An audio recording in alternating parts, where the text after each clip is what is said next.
Hello मेरे प्यारे बच्चों, क्या हाल चाल? बढ़िया सब। तो कैसे हो मेरे बब्बर शेर और शेरनियों? उम्मीद है आप सभी एकदम मस्त होंगे, स्वस्थ होंगे और जबरदस्त तरीके से तैयारी भी कर रहे होंगे। प्यारे बच्चों, आज की ये वीडियो सिर्फ एक वीडियो ही नहीं, आपके लिए ये रामबाण साबित होने वाला है, क्योंकि ये वीडियो बोर्ड एग्जाम में ब्रह्मास्त्र का काम करता है। बच्चों, बहुत सारे बच्चों के कमेंट्स आ रहे थे कि सर वन शॉट भी लेते चलिए। तो अपने प्यारे रसगुल्लों के कहने पर आज के इस वीडियो में हम फिजिक्स के चैप्टर 1 वैद्युत आवेश तथा क्षेत्र का वन शॉट सॉल्यूशन देखने वाले हैं, जहां पर आज हम इस पूरे चैप्टर के सारे टॉपिक का निपटारा बेहद सिंपल तरीके से करने वाले हैं। तो वीडियो बहुत ज़्यादा इंटरेस्टिंग होने वाली है और वीडियो को शेयर भी मार दीजिएगा भैया, क्योंकि विदाउट एनी कॉस्ट, बिना 1 रुपए लिए आपको हम इतना बढ़िया कंटेंट प्रोवाइड करा रहे हैं। प्यारे बच्चों, चलिए शुरू करते हैं। तो आपका ये पहला चैप्टर जो है वैद्युत आवेश तथा क्षेत्र है भैया। आज हम इसका वन शॉट निपटाएंगे, क्योंकि हर एक स्टूडेंट का भैया सपना होता है कि वो 90+ फोड़े। अगर आपका भी ऐसा सपना है तो इसके लिए कमर कस के तैयार हो जाओ, ठीक है। चलिए भैया, पहला जो टॉपिक है इस चैप्टर का कि वैद्युत बल संबंधी कूलाम का जो नियम है वो क्या है। कूलाम का नियम क्या है, ये आपका भैया पहला टॉपिक है। और ये क्वेश्चन अक्सर अगर जब भी आता है भैया, अगर केवल नियम पूछ लेता है 1 नंबर, नहीं तो बच्चों ये 3 नंबर का क्वेश्चन बनता है। तो देखिए, वैद्युत बल संबंधी कूलाम के नियम भाई में क्या होता है कि कूलाम ने एक नियम दिया, इन्होंने आवेशों के बारे में बताया। ध्यान से समझना रसगुल्लों, रटना नहीं है। इन्होंने ये बताया कि जैसे हम क्या करते हैं, 2 आवेश ले लेते हैं। एक आवेश भैया यहां पर, एक आवेश Q1 ले लिया और एक आवेश अपन क्या ले लेते हैं, Q2, ठीक है। ये 2 बिंदुओं पर भैया दोनों आवेश हैं। अब कूलाम ने यह बताया कि 2 आवेशों के बीच लगने वाला जो बल होता है, अब बल भैया 2 तरीके से यहां पर लगेंगे रसगुल्लों। एक तो अगर बच्चों दोनों ये विपरीत होंगे, मतलब एक जैसे अगर मान लेते हैं प्लस में है और दूसरा माइनस में है, तो इनमें आकर्षण बल होगा। कैसा बबुआ? आकर्षण। क्या होगा भैया? आकर्षण बल लगेगा। अगर एक माइनस है भैया, दूसरा माइनस है, या एक प्लस है दूसरा प्लस है, तो इनमें बच्चों प्रतिकर्षण होगा। प्रतिकर्षण होगा, है ना। जाहिर सी बात है भैया, प्यार वाली बातें वही होती हैं जहां पर लड़का और लड़की हो। ये 2 विपरीत प्रकार के भैया क्या है, होने चाहिए, ठीक है, तभी आकर्षण होगा। नहीं तो जहां लड़के लड़के रहेंगे, जहां लड़कियां लड़के रहेंगे, वहां पर लड़ाई झगड़ा ही करेंगे, है ना। तो इतना याद रखना बच्चों। तो भैया ये बात तो समझ में आ गई ना कि जब विपरीत प्रकार के आवेश होंगे बच्चों, तो इनके बीच में क्या होगा, आकर्षण बल लगेगा। अगर समान प्रकार के आवेश होंगे तो हमेशा प्रतिकर्षण होगा। तो यही चीज भैया कूलाम ने यहां पर यह चीज बताया कि 2 आवेशों के बीच, ध्यान से सुनिएगा, यह नियम कहता है कि 2 आवेशों के बीच लगने वाला बल, अब बल में हमने बता दिया ना, चाहे आकर्षण बल हो बच्चों, चाहे फिर प्रतिकर्षण, ये जो बल होता है इन दोनों आवेशों के गुणनफल के अनुक्रमानुपाती होता है। मतलब एक तो इन दोनों आवेशों के गुणनफल के अनुक्रमानुपाती होगा भैया, और दूसरा पॉइंट ये बताया कि इनके बीच जो बल लगेगा, इनके बीच की दूरी के वर्ग के व्युत्क्रमानुपाती होता है। भैया मान लेते हैं बच्चों कि ये जो हैं r दूरी पर रखे गए हैं, ठीक है, ये r दूरी पर रखे गए हैं। तो अब कूलाम के नियम में भैया क्या कहा, हमने बताया ना कि यहां पर ये नियम यही कह रहा है कि कूलाम के नियम के अनुसार 2 बिंदु आवेशों के बीच, अब 2 बिंदु आवेश हैं बुआ, इनके बीच लगने वाला वैद्युत बल, अब हमने बताया ना, बल आकर्षण भी हो सकता है, प्रतिकर्षण, और ये पूछा जाता है, बहुविकल्पी में भी पूछा गया है भैया, और वैसे भी पूछा है कि कब आकर्षण लगेगा, कब प्रतिकर्षण। जब विपरीत आवेश होंगे तो आकर्षण बल, जब समान प्रकार के आवेश होंगे भैया प्रतिकर्षण होगा। तो वही चीज कि 2 बिंदु आवेशों के बीच लगने वाला जो वैद्युत बल होता है, इन आवेशों के अर्थात इनके गुणनफल के अनुक्रमानुपाती होता है। मतलब जो बल होता है भैया वो इन आवेशों के गुणनफल के अनुक्रमानुपाती होता है रसगुल्लों। इक्वेशन नंबर 1 हो गया। अब दूसरी बात भैया क्या है कि यही जो बल होता है इनके बीच की दूरी के, ये जो दूरी है ना r के वर्ग के व्युत्क्रमानुपाती होता है भैया। तो दूसरा यहां पे इन्होंने बताया कि जो बल होता है इनके बीच की दूरी के वर्ग के व्युत्क्रमानुपाती होता है। ठीक है, ये चीज, ये इक्वेशन नंबर 2 हो गया। तो भैया अपने पास यहां 2 समीकरण प्राप्त हो गए हैं। अब यहां पर लिखेंगे बच्चों, लिखेंगे कि समीकरण 1 व 2 को मिलाने पर अपन क्या करते हैं बच्चों, इसको मिला देते हैं। अब यह समीकरण 1 व 2 को जब मिला देंगे ना बबुआ, ये क्या हो जाएगा, ध्यान से समझिएगा भैया। इन समीकरण को मिला देंगे तो ये f, ये प्रोपोर्शनल क्या हो जाएगा, Q1 इंटू Q2 ऊपर रहेगा भैया, r² नीचे हो जाएगा, क्योंकि मिला दिए हैं इसको, है ना। मिलाने के बाद ये यही प्राप्त होगा। अब जब इसको अपन हटाते हैं, अनुक्रमानुपाती का चिन्ह हटाते हैं, तो यहाँ पर कांस्टेंट यानी नियतांक के रूप में हो जाता है कुछ ना कुछ। तो ये क्या है, Q1 Q2 अपान r²। तो यहाँ लिख भी सकते हैं कि जहां k क्या है भैया, एक नियतांक होता है। अब k का मान भी कुछ होता है बबुआ, k क्या है, नियतांक है, और k का जो है कुछ मान भी होता है। तो जो k का मान होता है वो होता है k बराबर 1/4 पाई एप्सिलॉन नॉट। ये k के स्थान पे ये इतना मान रखा जाता है। ठीक है भैया, तो यहीं पर क्या करेंगे भैया, हम ये वैल्यू जब रख देंगे बच्चों, ठीक, तो ये हो जाएगा f बराबर, अभी बताया ना, ये जो k है नियतांक है, इस k के स्थान पे भैया 1/4 पाई एप्सिलॉन नॉट ये रखेंगे, तो 1/4 पाई एप्सिलॉन नॉट हो जाएगा। अब उसके बाद यहाँ पर Q1 Q2 अपान r², और यही क्या हो जाता है, यही हो जाता है कूलाम्स लॉ। ठीक भैया, यही क्या हो जाता है, कूलाम का नियम हो जाता है। ठीक है, यही बच्चों क्या होता है, कूलाम का नियम। अब एक चीज ध्यान देना, 1/4 पाई एप्सिलॉन नॉट ये कांस्टेंट है, तो इसका मान भी कुछ ना कुछ होता है बच्चों। तो यहाँ पर लिख देंगे, ठीक है, कि 1/4 पाई एप्सिलॉन नॉट का जो मान होता है 9 गुणे 10 के घात 9, ये हो जाता है भैया न्यूटन मीटर स्क्वायर प्रति कूलाम स्क्वायर। ठीक, ये 1/4 पाई एप्सिलॉन नॉट का मान होता है। ठीक, ये मान भैया यहाँ पर रखा जाएगा, तब जाकर के न्यूमेरिकल हमारा लगता है। और एक जरूरी बात बच्चों, जो कूलाम का नियम है ना बबुआ, ये सबसे ज्यादा इस पे भैया नियम से ज्यादा न्यूमेरिकल के लिए इसको यूज करता है। अगर आप प्रीवियस ईयर का पेपर उठाकर देखोगे ना, तो ज्यादातर ये जो नियम है, इस नियम पर आधारित न्यूमेरिकल पूछा गया है। ठीक है, तो इसलिए कह रहे हैं भैया याद रखना बेहद जरूरी है। तो बड़ा प्यारा सा टॉपिक है, समझ में आ गया, कोई दिक्कत नहीं होनी चाहिए। इसका वेक्टर रूप भी पूछ लेता है कभी कभार, तो वेक्टर रूप में क्या है भैया, हम बहुत ज्यादा डीपली नहीं जाएंगे।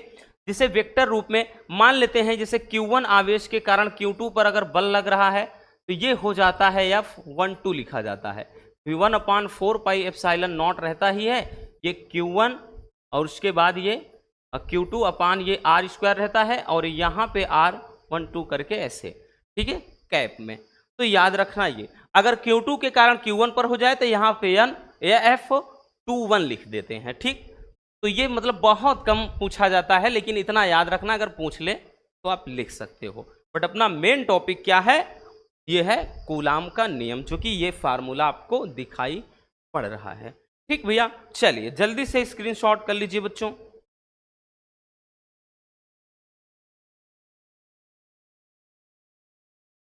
हो गया, चलिए आगे चलते हैं भैया नेक्स्ट टॉपिक की तरफ। हमारा अगला टॉपिक क्या है, वैद्युत बल रेखा, मतलब वैद्युत बल रेखाएं क्या है। अब यहां से भी बहुत अच्छे अच्छे क्वेश्चन बनते हैं भैया। वैद्युत बल रेखाएं क्या है, देखिए क्वेश्चन प्रीवियस ईयर में इस तरह से किया गया था कि वैद्युत बल रेखाएं एक दूसरे को काटती नहीं हैं, क्यों? ऐसा पूछा था, मतलब क्या कारण है कि एक दूसरे को काटती नहीं है। तो सब कुछ बताएंगे, डोंट वरी। सबसे पहले अपन जान लेते हैं कि वैद्युत बल रेखाएं होती क्या हैं। तो बहुत छोटी सी परिभाषा है, रटने की जरूरत है नहीं बच्चों, रटने की जरूरत है नहीं। और वैसे भी भैया हम हमेशा से बोलते हैं कि रटाना हमारी फितरत में नहीं है ना। चीजें रटकर आप कितने दिन तक याद रख सकते हो? बस 2-4 दिन, ठीक। बाकी तो कभी ना कभी दिमाग से निकलेगा ही, याद रखना। इसलिए भैया रटना तो बिल्कुल ही नहीं है। मान लेते हैं जैसे ये धन मतलब धन आप क्या कहते हैं, सिरा है, और एक ऋण सिरा है। अब देखिए ये वैद्युत जो बल रेखाएं होती हैं, ये ऐसी काल्पनिक रेखाएं होती हैं जो अनवरत, बोले तो लगातार, ये सदैव वैद्युत बल की मतलब वैद्युत क्षेत्र की दिशा का प्रदर्शन करती हैं। वैद्युत क्षेत्र की दिशा को बताती है, सीधी सी बात है ना, एकदम छोटी सी परिभाषा कि वैद्युत बल रेखाएं वे काल्पनिक रेखाएं होती हैं जो अनवरत मतलब सदैव रूप, ठीक है, लगातार वैद्युत बल की दिशा का प्रदर्शन करती हैं। तो भैया वही रेखाएं वैद्युत बल रेखाएं होती हैं। अब वैद्युत बल रेखाओं से ज्यादा इसके गुण पूछे जाते हैं। तो पहला ये होता है भैया कि जो वैद्युत बल रेखाएं हैं वो धन सिरे से निकलकर ऋण सिरे पर समाप्त होती है। इस तरह से आप देख सकते हैं, ठीक है भैया, इस तरह से, ऐसे।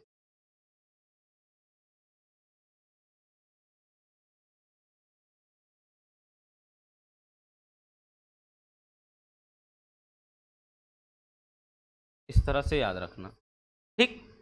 तो वैद्युत जो बल रेखाएं होती हैं भैया, ये क्या है, पहला कि धन सिरे से सदैव ऋण सिरे पर की ओर चलते हैं, इनकी दिशा यही होती है। दूसरा, ये एक दूसरे को कभी काटती नहीं है। यहां पर आप देख रहे हैं ये एक दूसरे को कभी भी ओवरलैपिंग नहीं करेंगे, नहीं काटेंगे। अब यही तो कारण कभी कभार कारण की तरह पूछ लेता है कि भाई जब नहीं काटती हैं तो क्यों नहीं काटती हैं, क्या कारण है? मेरे प्यारे रसगुल्लों ध्यान समझना। देखिए वैद्युत बल रेखाएं एक दूसरे को कभी काटती नहीं। जैसे अगर हम ये वैद्युत बल रेखा खींच दे रहे हैं तो ये एक दूसरे की तरफ, भैया हमने 2 वैद्युत बल रेखाएं खींच दिया।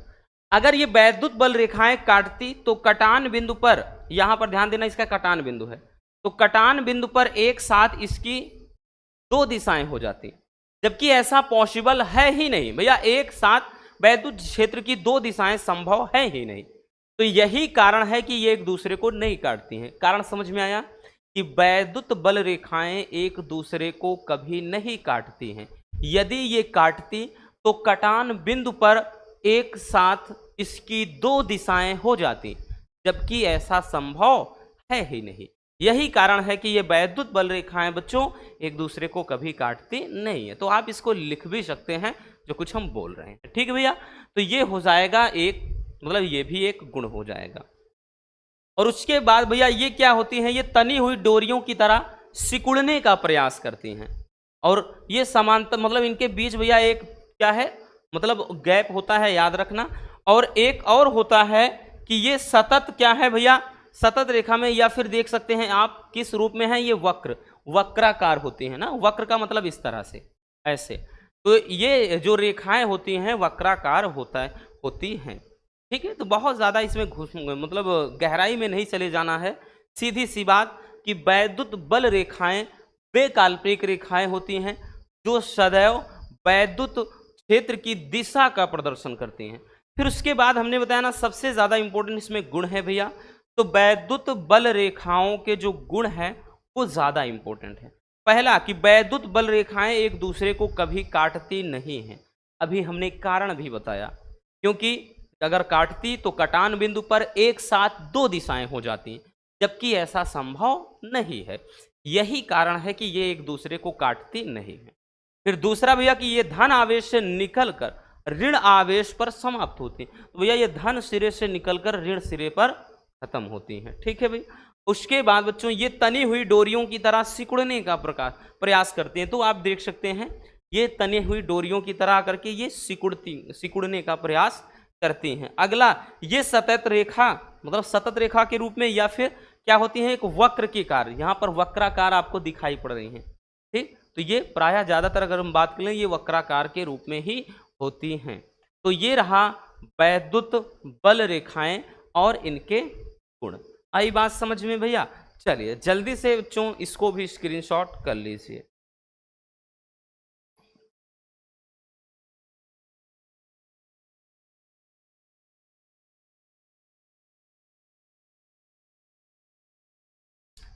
हो गया ना? चलिए आगे चलते हैं। नेक्स्ट टॉपिक की तरफ।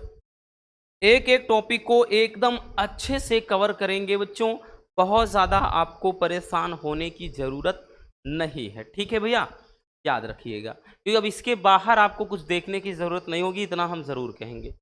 भैया अगला टॉपिक है कि वैद्युत क्षेत्र तथा वैद्युत क्षेत्र की तीव्रता की परिभाषा लिखिए। देखिए हमने यहाँ पर क्वेश्चन के तरीके से लिखा है भैया कि किस तरीके से ये क्वेश्चन किया जा सकता है कि वैद्युत क्षेत्र तथा वैद्युत क्षेत्र की तीव्रता की परिभाषा लिखना। वैद्युत क्षेत्र की परिभाषा तो कम पूछता है, बट वैद्युत क्षेत्र की तीव्रता की परिभाषा बहुत बहुत बहुत ज्यादा पूछता है। पूछ लेकर वैद्युत क्षेत्र की तीव्रता की परिभाषा मात्रक व विमा लिखिए। ठीक है, इस तरह से क्वेश्चन किया जाता है। तो सबसे पहले अपन जानते हैं कि वैद्युत क्षेत्र किसे कहते हैं। देखिए नाम से ही जाहिर हो रहा है भैया, वैद्युत क्षेत्र मतलब वह क्षेत्र जहां तक वैद्युत बल का अनुभव किया जाए, या फिर हम यूं कह सकते हैं कि किसी आवेश के चारों तरफ वह क्षेत्र जिसमें किसी अन्य आवेश को लाने पर उसके कारण बल का अनुभव किया जाए। ठीक है, उसके कारण क्या है, बल का अनुभव किया जाए, उसे कहते हैं वैद्युत, मतलब उस क्षेत्र को कहते हैं वैद्युत क्षेत्र। ठीक है, परिभाषा हमने लिख भी दिया है। किसी आवेश के चारों ओर वह क्षेत्र जिसमें किसी दूसरे आवेश को रखने पर वह आकर्षण अथवा प्रतिकर्षण बल का अनुभव करता है, उस क्षेत्र को वैद्युत क्षेत्र कहते हैं। तो ये परिभाषा भी लिख सकते हैं। या फिर बच्चों जो हम बोल रहे हैं कि वह क्षेत्र जहां तक वैद्युत का प्रभाव हो उसे कहते हैं वैद्युत क्षेत्र। लेकिन यहां पे जो बोला भैया उसकी परिभाषा समझते हैं। जैसे भैया हमने क्या किया, इसमें कोई आवेश रख दिया है। ठीक है, ध्यान देना, इसमें हमने कोई आवेश रख दिया। अब इसके चारों ओर ये क्या है भैया, मान लेते हैं कि ये वैद्युत क्षेत्र दर्शा रहा है। तो इसके चारों ओर हमने बताया ये एक वैद्युत क्षेत्र है। अब कैसे पता चलेगा कि जब हम इसके पास में कोई आवेश, कोई एक अन्य आवेश रख देते हैं जैसे Q0। अब इस आवेश को रखने पर इसके कारण बच्चों इसमें भैया बल का अनुभव हो। अब बल का अनुभव तभी होगा जब भैया हमने बताया ना कि अगर विपरीत प्रकार के आवेश हैं तो एक दूसरे को खींच लेंगे, लेकिन अगर समान आवेश हैं तो ये एक दूसरे को दूर धकेलेंगे।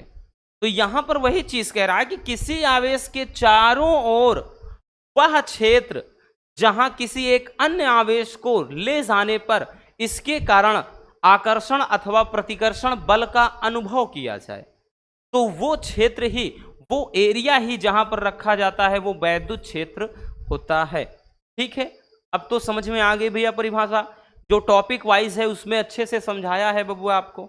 अब उसके बाद भैया अब हम देखते हैं कि वैद्युत क्षेत्र की तीव्रता क्या होती है, क्योंकि सबसे ज्यादा इंपॉर्टेंट तो यही है कि वैद्युत क्षेत्र की तीव्रता किसे कहते हैं, इसका परिभाषा मात्रक व विमा क्या होता है। अभी हमने इसमें आपको समझाया कि भैया हमने क्या किया है, एक आवेश रखा है।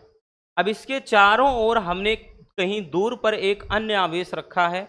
तो अब इसको अगर हम थोड़ा आगे पीछे करेंगे, जैसे मैग्नेट में आपने देखा है कि भाई जैसे चुंबक है, इसके बाद आप कोई लौह वस्तु, कोई लोहा रखो तो इसको आगे पीछे खिसकाओगे तो भैया हलचल होती है। तो वही चीज कि इनमें क्या होगा भैया, अगर जहां पर ये बल का अनुभव होने लगे, मतलब आकर्षण अथवा प्रतिकर्षण बल लगने लगे, तब जान जाते हैं वो क्षेत्र ही वैद्युत क्षेत्र है। ठीक है, तो यहां पर परिभाषा यही होगा कि एकांक धन परीक्षण आवेश को वैद्युत क्षेत्र में रखने पर लगने वाले बल की तीव्रता को क्या कहते हैं भैया, वैद्युत क्षेत्र की तीव्रता कहते हैं। तो क्योंकि ये जो Q0 है इसी को एकांक धन परीक्षण आवेश कहा जाता है। तो वही कह रहा है कि एकांक धन परीक्षण आवेश को वैद्युत क्षेत्र में रखने पर हमने बताया ना कि उस पर एक बल का अनुभव होगा, तो लगने वाला जो बल होता है उसके बल की तीव्रता को ही क्या कहते हैं, वैद्युत क्षेत्र की तीव्रता कहते हैं। या परिभाषा से भैया इसका हम फार्मूले से भी इसका हम परिभाषा निकाल सकते हैं। हमने क्या बताया कि यहां पे बताया कि एकांक धन परीक्षण आवेश पर ये जो लगने वाला बल होगा इसी को बोलते हैं वैद्युत क्षेत्र की तीव्रता। E बराबर F/Q0। ठीक है, Q0 क्या है, धन परीक्षण आवेश है, F क्या है बच्चों, बल है, E क्या है, वैद्युत क्षेत्र कह लें या वैद्युत क्षेत्र की तीव्रता कह लें। ठीक, समझ में आ गया। चलिए अब बच्चों इसका भैया हम क्या निकालेंगे, मात्रक। ठीक, इसका मात्रक क्या हो जाएगा, मात्रक क्या होगा, ध्यान से समझिए भाई। बल F क्या है, बल है, बल का मात्रक क्या होता है, न्यूटन होता है। उसके बाद Q0 है, Q0 क्या है, धन परीक्षण आवेश है, तो आवेश कोई भी हो, आवेश का मात्रक कूलाम। तो भैया इसका जो हो जाएगा मात्रक न्यूटन प्रति कूलाम। ठीक, मात्रक न्यूटन प्रति कूलाम हो जाएगा। अब इसका डायमेंशनल फार्मूला भी हम बता दे रहे हैं बबुआ। इसका विमीय सूत्र या फिर विमा क्या होता है, ठीक है, कि विमा क्या होता है। देखिए बच्चों विमा कैसे निकालेंगे। अब अगर हम देखें F क्या होता है, बल, बल का विमा क्या होता है, mLT के घात -2, ये बल का विमा होता है। अब उसके बाद बच्चों नीचे Q0 है, Q बराबर I इंटू टी होता है, तो इसका विमा AT होता है। ठीक, ये जब ऊपर जाएगा तो ये mL T के घात -3 A की घात -1, तो इसका जो डायमेंशनल फार्मूला होगा वो हो जाएगा mL T के घात -3 A की घात -1। ये रहा इसका विमीय सूत्र। समझ में आया बबुआ। तो बड़ा प्यारा सा टॉपिक है, बिल्कुल आप लोगों की तरह है ना, जैसे आप लोग हैं तो बिल्कुल हूबहू ये टॉपिक भी वैसा ही है, बहुत ज़्यादा डिफिकल्ट नहीं है। सीधी सी बात कि एकांक धन परीक्षण आवेश को वैद्युत क्षेत्र के भीतर रखने पर लगने वाला जो बल होगा ना, उस बल की तीव्रता को ही वैद्युत क्षेत्र की तीव्रता कहते हैं। फार्मूला E बराबर F/Q0, मात्रक न्यूटन प्रति कूलाम, और इसका जो विमा हो जाएगा mLT की पावर -3 A की पावर -1। ठीक है, चलिए जल्दी से इसको भी स्क्रीनशॉट कर लीजिए।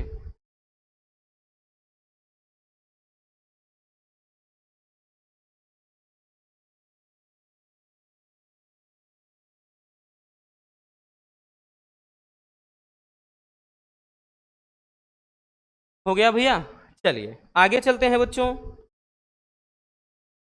अगला क्वेश्चन, वैद्युत द्विध्रुव क्या है और वैद्युत द्विध्रुव आघूर्ण क्या है। जैसे वैद्युत क्षेत्र और वैद्युत क्षेत्र की तीव्रता है, सेम यहां पर भी वैद्युत द्विध्रुव और वैद्युत द्विध्रुव आघूर्ण की चलता है। मतलब इसमें भी अगर हम बात कर ले तो सबसे ज्यादा जो परिभाषा पूछता है ना बच्चों, इसका ये मोस्ट इंपॉर्टेंट टॉपिक है बच्चों। भाई बहुत बार पूछा गया है, वैद्युत द्विध्रुव आघूर्ण की परिभाषा, मात्रक व विमा लिखिए। ठीक है, वैद्युत द्विध्रुव भी पूछता है बट उतना नहीं, लेकिन बच्चों परिभाषा इसकी समझने से पहले ये तो जानना पड़ेगा ही, बिना इसके कुछ काम होगा नहीं भैया। चलिए सबसे पहले हम वैद्युत द्विध्रुव आघूर्ण की परिभाषा समझ लेते हैं। देखिए सॉरी, वैद्युत द्विध्रुव नाम में ही है भैया, वैद्युत द्विध्रुव, जिसके क्या हो, दो ध्रुव हैं, एक ध्रुव कौन सा हो, धन वाला हो और दूसरा ऋण वाला, तो वही क्या है, वैद्युत द्विध्रुव हो जाता। मतलब बच्चों समझिएगा, हमने बताया ना एक पे प्लस है एक पे माइनस, यानी दो विपरीत प्रकार के आवेशों को एक दूसरे से अल्पतम दूरी पर अगर हम रख दें तो जो एक निकाय बनता है, जो एक संरचना बनती है, उसी का नाम होता है वैद्युत द्विध्रुव। मतलब प्यारे बच्चों जैसे हमने यहां पर एक -Q आवेश रख दिया और यहां पर भैया एक +Q आवेश रख दिया, तो हमने क्या बताया कि भैया यहां पे -Q आवेश है, और यहाँ पे प्लस क्यू आवेश। तो दो आवेशों से एक दूसरे से, भाई दो आवेशों को एक दूसरे से अपन अल्पतम दूरी पर रख दें। अब इसकी जो दूरी है ना बबुआ, दूरी हम मान लें कि इसकी जो दूरी है वो कितनी है, 2l। ठीक है, क्योंकि अगर बीच में अगर हम कोई बिंदु ले लेंगे, अगर दोनों डिवाइड कर देंगे तो आधा आधा l हो जाएगा, इसलिए टोटल जो हो जाएगा डिस्टेंस 2l। यानी द्विध्रुव की जो लंबाई है वो कितनी है भैया, 2l है। ठीक है, द्विध्रुव की लंबाई कितनी होती है, 2l। तो यहां पर परिभाषा समझ में आ गया कि दो विपरीत प्रकार के आवेशों को एक दूसरे से अल्पतम दूरी पर, यहां अल्पतम दूरी कितनी, 2l है, अल्पतम दूरी पर रखने से जो संरचना बनती है या फिर जो निकाय बनता है उसे कहते हैं वैद्युत द्विध्रुव। समझ में आया? अब दिक्कत नहीं होनी चाहिए। परिभाषा लिखेंगे समान परिमाण तथा विपरीत प्रकृति के आवेश को। वही दो विपरीत आवेश हमने बताया, तो भैया परिमाण तो समान होगा, मान समान होगा, बट यहां पर जो इसके आवेश हैं भैया वो विपरीत प्रकार के हैं। तो वही चीज समान परिमाण तथा विपरीत प्रकार के आवेश को एक दूसरे से अल्पतम दूरी पर रखने से जो निकाय बनता है या फिर हमने बताया जो संरचना बनती है उसी को वैद्युत द्विध्रुव कहते हैं, जैसा कि ये दिख रहा। अब चलिए देखते हैं वैद्युत द्विध्रुव आघूर्ण। ये तो और भी ज्यादा आसान है भैया। अब वैद्युत द्विध्रुव आघूर्ण जो है ना वो और आसान हो जाएगा। चलिए समझते हैं। अब देखिए इसमें हमने बताया कि इनका जो परिमाण है वो समान होगा, यानी है दोनों क्यों है, ठीक, लेकिन आवेश विपरीत हैं। तो दो आवेशों में से, अब इसकी परिभाषा सुनिए, इन दोनों आवेशों में से कोई एक आवेश, यानी किसी एक आवेश का परिमाण ले लेते हैं भैया, तथा इनके बीच की दूरी, अब इनके बीच की अल्पतम दूरी कितना है, 2l है बच्चों, दूरी 2l है, के गुणनफल को क्या कहते हैं, वैद्युत द्विध्रुव आघूर्ण कहते हैं, और इसको बच्चों P से दर्शाते हैं। ठीक है भैया, तो क्या हो जाएगा, P बराबर Q गुणे 2l, या 2QL ऐसा भी लिख सकते हैं, है ना। इसको ऐसे लिखें, या फिर बच्चों हम ऐसा लिख सकते हैं कि P बराबर 2QL, इससे नहीं मतलब चाहे जो लिखें है वही चीज। समझ में आ गया ना। क्या बताया कि दो विपरीत प्रकार के, मतलब ये जो आवेश हैं, दो आवेशों में से कोई एक आवेश, यानी किसी एक आवेश का परिमाण तथा इनके बीच की जो अल्पतम दूरी है 2l के गुणनफल को ही वैद्युत द्विध्रुव आघूर्ण कहते हैं। इसको P से दर्शाया जाता है। तो ये तो और भी आसान हो गया। तो लिखेंगे दो आवेशों में किसी एक आवेश का जो मान है, यानी इसका परिमाण, तथा उनके बीच की जो भैया अल्पतम दूरी होती है, इसके गुणनफल को वैद्युत द्विध्रुव आघूर्ण कहते हैं। ठीक है, समझ में आ गया। चलिए अब इसका भैया हम देखते हैं मात्रक। मात्रक क्या हो जाएगा, अब मात्रक समझिएगा भैया। ये आवेश का मात्रक क्या होता है, कूलाम, और जो L है लंबाई, लंबाई का मात्रक मीटर, कूलाम मीटर। और इसी का एक मात्रक और होता है भैया, इसी का एक मात्रक और होता है बच्चों, क्या, डीबाई, याद रखना। इसी का एक मात्रक होता है डीबाई। अगर पूछ ले भैया डीबाई, बहुविकल्पी में एक पूछता है डीबाई किसका मात्रक है, वैद्युत द्विध्रुव आघूर्ण का। ये तो हो गया मात्रक। अब इसका हम विमा निकाल देते हैं। विमीय सूत्र क्या होता है इसका, क्या होता है इसका विमा, बड़ा आसान है बच्चों। देखिए भैया अभी हमने बताया आवेश क्या होता है, Q का होता है AT, क्योंकि Q बराबर I इंटू टी होता है बच्चों। तो भैया I धारा है, धारा का एम्पियर हो जाएगा, T का T रहेगा, AT हो गया गुणे में। यहां पर अगर देखें 2l है, चाहे 3l हो चाहे 5l, उससे क्या मतलब है, तो लंबाई मीटर है, तो इसका L हो जाएगा।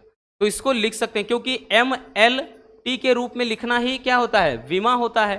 तो भैया पहले हम इस हिसाब से L लिख देंगे, आगे T लिखेंगे A, एक ट्रिक की तरह। ठीक है, LTA तो लिख सकते हैं इस तरह से, L टी ए, तो इसका जो हो जाएगा वो एल टी ए हो जाएगा। और अगर आप हमेशा भैया याद रखना चाहो, जैसे अगर लगता है दिमाग से निकल जाएगा, तो लता, लता मंगेशकर से लता याद रख लेना, ठीक है ना। ये जो एल टी ए है यानी लता, लता याद रख लो एक ट्रिक की तरह से। किसका मात्रक है लता, मतलब किसका विमा है लता, वैद्युत द्विध्रुव आघूर्ण का। समझ में आया बबुआ? चलिए जल्दी से इसको भी स्क्रीनशॉट कर लीजिए।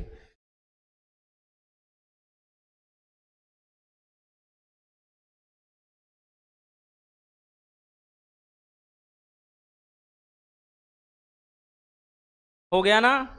चलिए अब हम देखते हैं नेक्स्ट टॉपिक को। हमारा अगला टॉपिक क्या है भैया? अगला टॉपिक है बच्चों, बिंदु आवेश के कारण किसी बिंदु पर वैद्युत क्षेत्र की तीव्रता का व्यंजक क्या होता है। अब टॉपिक ज्यादातर डेरिवेशन वाले मिलेंगे, ठीक है, कि भैया बिंदु आवेश के कारण किसी बिंदु पर वैद्युत क्षेत्र की तीव्रता के लिए क्या व्यंजक होता है। वैसे तो हर एक व्यंजक करवाया, इसीलिए तो बोलते हैं ना भैया, हर एक टॉपिक अच्छे से जो प्लेलिस्ट में है देखा करो, नहीं तो भैया इससे थोड़ा धोखा हो जाता है। बट डोंट वरी, नहीं भी देखा है तो ये तो वन शॉट रामबाण वीडियो है ही, जहां पूरे चैप्टर का भैया निचोड़ एक ही वीडियो में मिलना है आपको, ठीक है। तो भैया देखिए कह रहा है बिंदु आवेश के कारण किसी बिंदु पर वैद्युत क्षेत्र की तीव्रता निकालना है। तो ध्यान से समझना, सबसे पहले अपन क्या मान लेते हैं कि माना कोई भैया आवेश क्यों है, क्यों बिंदु ओ पर रखा है। कहां पे बच्चों? बिंदु ओ पर रख लिया है, ठीक है, बिंदु ओ पर भैया रखा है। इतनी सी बात समझ में आई। फिर हम लिख लेते हैं कि माना ओ से भैया आर दूरी पर, माना इससे आर दूरी पर, ठीक, कहां पे? तो भैया इससे आर दूरी पर,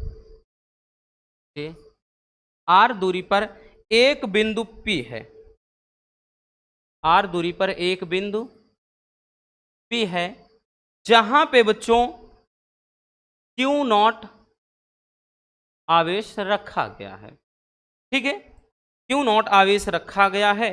और इसी बिंदु पर या क्या है, हमें वैद्युत क्षेत्र की तीव्रता यानी E का मान निकालना है। तो फिगर बहुत ज्यादा डिफिकल्ट नहीं है, ठीक है, बहुत ज्यादा डिफिकल्ट फिगर नहीं है, बस इतना सा है। लिखेंगे क्या बच्चों कि माना एक मतलब क्या कहते हैं, आवेश जो है Q वो किसी बिंदु O पर रखा गया है, ठीक। फिर O से R दूरी पर माना एक बिंदु P है जिसपे Q0 आवेश रखा गया है। इसी बिंदु पर वैद्युत क्षेत्र की तीव्रता E का मान निकालना है। तो भैया जो स्टार्टिंग में थोड़ा लिखना होता है बच्चों, आप इसको लिख भी सकते हो भैया, तो हम लिखेंगे बच्चों, यहाँ पे थोड़ा लिख देते हैं कि माना किसी बिंदु O पर एक आवेश क्यों रखा गया है, फिर आगे लिखेंगे O से R दूरी पर एक बिंदु P है, जहां पर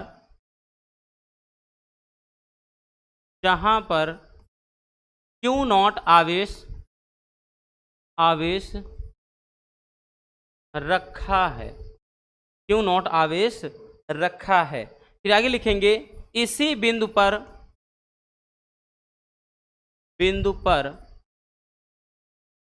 वैद्युत क्षेत्र की तीव्रता ज्ञात करनी है, वैद्युत क्षेत्र की तीव्रता ज्ञात करनी है। अपने को बच्चों यहीं पर वैद्युत क्षेत्र की तीव्रता E का मान भी निकालना है भैया, ध्यान समझिएगा, यहीं पर हमने वैद्युत क्षेत्र की तीव्रता मतलब E का मान निकालना है। समझ में आया? चलिए तो अब हम भाई लिखेंगे कूलाम के नियम से, लिखेंगे अपन कूलाम के नियम से। अब भैया कूलाम का नियम क्या होता है, यही तो बताया गया कि अगर दो बिंदु आवेश हैं तो दोनों के बीच भैया यहाँ इसके लिए जो कूलाम का नियम होता है वो F बराबर 1/4 pi epsilon not Q1 Q2। तो भैया यहाँ Q1 के स्थान पे Q है, Q2 के स्थान पे Q नॉट है, तो Q into Q naught upon R square. तो भैया ये क्या होता है, यहाँ पर इसके लिए, इन दोनों आवेशों के लिए कूलाम के नियम से भैया F का मान निकाल लिया। ठीक है, अब हम लिखेंगे बच्चों, लिखेंगे बिंदु P पर वैद्युत क्षेत्र की तीव्रता। अब हम बिंदु P पर वैद्युत क्षेत्र की तीव्रता निकालेंगे। तो भैया वैद्युत क्षेत्र की तीव्रता निकालने के लिए क्या करेंगे भैया, फार्मूला क्या होता है, E बराबर F अपान Q नॉट, यही होता है ना। वैद्युत क्षेत्र की तीव्रता का भैया फार्मूला यही होता है। तो अब यहां पे ध्यान से समझिएगा, लिखेंगे E बराबर F का मान क्या है, F का मान देखते हैं 1/4 पाई, इसको लिखेंगे पूरा 1/4 पाई एप्सिलॉन नॉट। उसके बाद भैया यहाँ पर क्या है बच्चों, क्यों है, Q naught upon R square. ठीक है, और मेन बटा इसका हो जाएगा, इसका थोड़ा 1 मिनट, इसको थोड़ा नीचे लिखते हैं यहाँ पर। अब यहाँ पे इसका मेन बटा हो जाएगा Q नॉट नीचे, तो यहाँ पर Q नॉट लिख। अब बच्चों इसको अपन क्या करते हैं, काट देते हैं, Q नॉट से Q नॉट कट गया। अब जो वैद्युत क्षेत्र की तीव्रता का भैया फार्मूला आया, यहाँ पे क्या हो जाएगा, E बराबर 1/4 pi epsilon naught, 1/4 pi epsilon naught Q upon R square, भैया Q अपान आर स्क्वायर। ठीक है, और यही क्या हो जाएगा भैया, यही बिंदु आवेश के कारण किसी बिंदु पर वैद्युत क्षेत्र की तीव्रता का व्यंजक हो जाएगा। ठीक है, यही क्या हो जाएगा, बिंदु आवेश के कारण किसी बिंदु पर वैद्युत क्षेत्र की तीव्रता का व्यंजक, जो कि बहुत ज़्यादा डिफिकल्ट है नहीं, एकदम आसान सा लाजवाब सा टॉपिक है। ठीक है, बस आपको प्रैक्टिस की ज़रूरत है और कुछ भी नहीं है। ठीक, छोटा सा टॉपिक है। चलिए इसको भी जल्दी से भैया स्क्रीनशॉट कर लीजिए।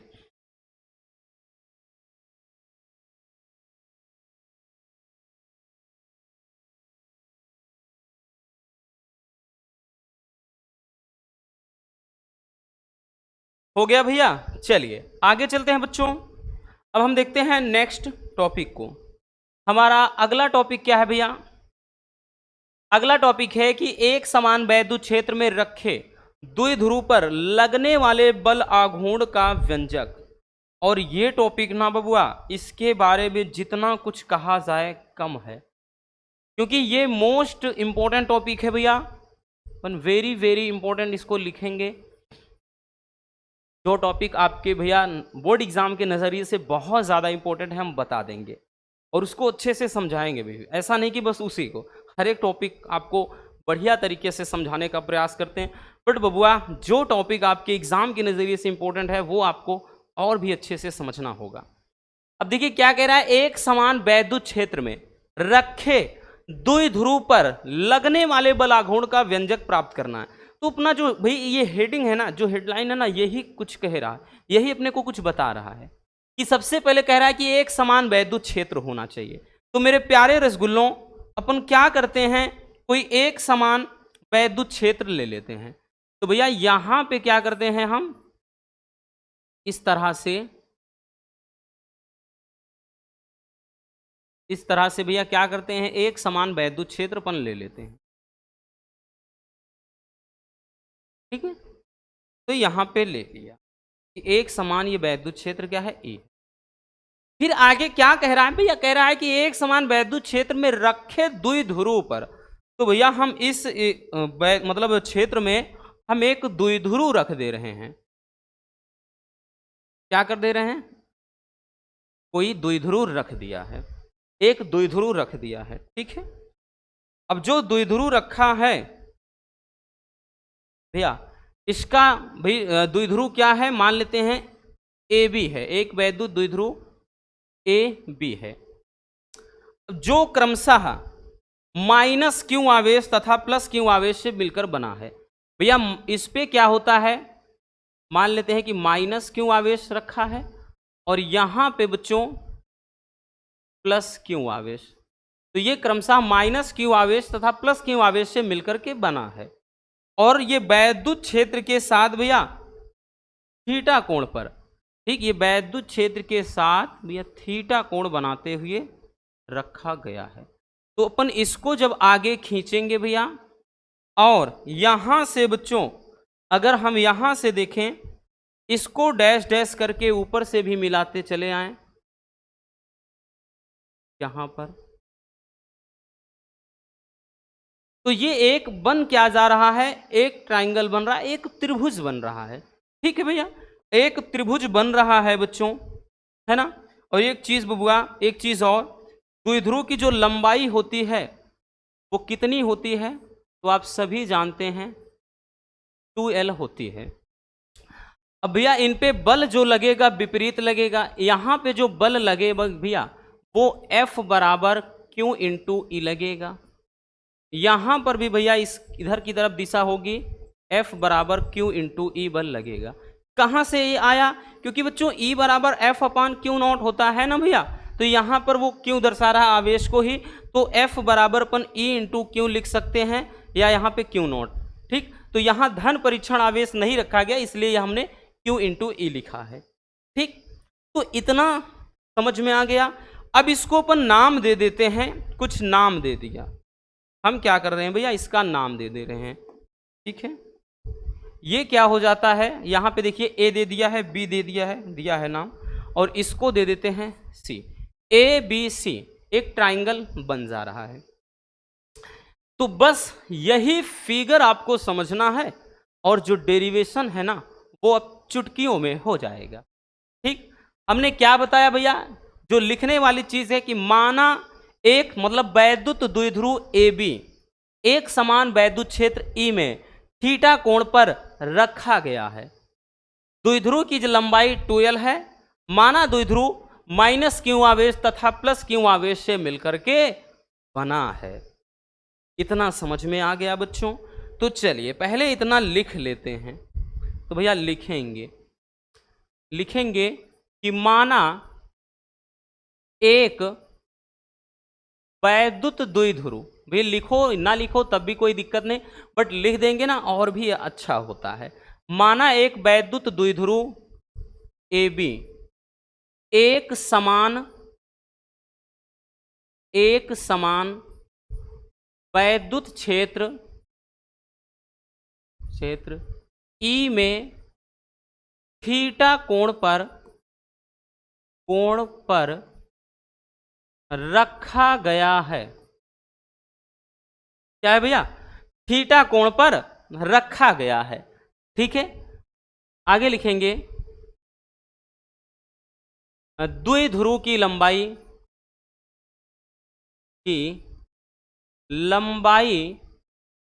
2L है। फिर आगे लिखना है माना द्विध्रुव माइनस क्यू आवेश तथा प्लस क्यू आवेश से मिलकर बना है। बस इतनी सी बात। अब हम लगाएंगे भैया यहां पर, अब लिखेंगे कि द्विध्रुव पर लगने वाला बलाघूर्ण, द्विध्रुव पर लगने वाला बल आघूर्ण, द्विध्रुव पर जो लगने वाला बलाघूर्ण होगा ना बच्चों, वो होता है बल आघूर्ण बराबर, ध्यान से समझिए, एक बार हिंदी में लिख दे रहे हैं कि बल आघूर्ण बराबर बल गुणे बल की दिशा में लंबवत दूरी, लंबवत दूरी मतलब BC की मान।